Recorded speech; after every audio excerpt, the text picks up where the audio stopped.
Οι εκλογές της 6ης Μαΐου θα είναι κρίσιμες για τη χώρα και για το μέλλον των παιδιών μας.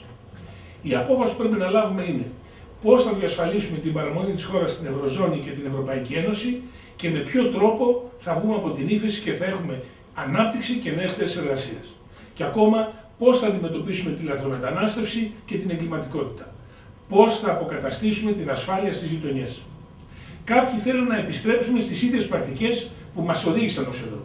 Σε ένα μεγάλο και σπάταλο κράτος που παράγει διαρκώς ελλείμματα και χρέη. Άλλοι, δίθεν ανεξάρτητοι, μας παροτρύνουν να μην πληρώσουμε τα χρέη μας, χωρίς να λένε όμως ότι αυτό θα σημάνει πλήρη εξαθλίωση για τη χώρα. Εμείς στη Νέα Δημοκρατία προτείνουμε το δρόμο της ευθύνης.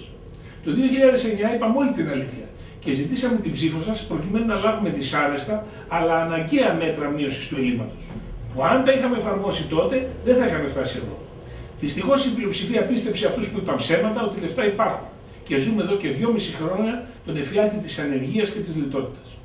Καταψηφίσαμε το πρώτο μνημόνιο γιατί προβλέψαμε ότι η οικονομία μας θα πάει χειρότερα και όχι καλύτερα.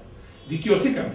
Αναγκαστήκαμε να ψηφίσουμε τη νέα δανειακή σύμβαση για να αποτρέψουμε τη βέβαιη κατάρρευση της χώρας. Τώρα ζητάμε να μας εμπιστευτείτε για να ξεφύγουμε από τον φαύλο κύκλο στον οποίο βρισκόμαστε. Δεν μπορώ να υποσχεθώ ότι όλα θα αλλάξουν σε μια μέρα. Όμως ξέρω ότι μπορούμε με σωστές αποφάσεις να κερδίσουμε τη μάχη της ανάπτυξης. Με μια σοβαρή και ισχυρή κυβέρνηση μπορούμε να διαπραγματευτούμε καλύτερα με τους εταίρους μας. Με πολλή δουλειά και σχέδιο μπορούμε να ξαναδώσουμε ελπίδα στους Έλληνες. Μπορούμε να ξαναφέρουμε την πατρίδα μας στη θέση που της αξίζει. Σε αυτή τη μάχη θέλω και πιστεύω ότι μπορώ να προσφέρω. Με πολλή δουλειά, με πρακτικές ιδέες και με την πείρα μου στην αγορά.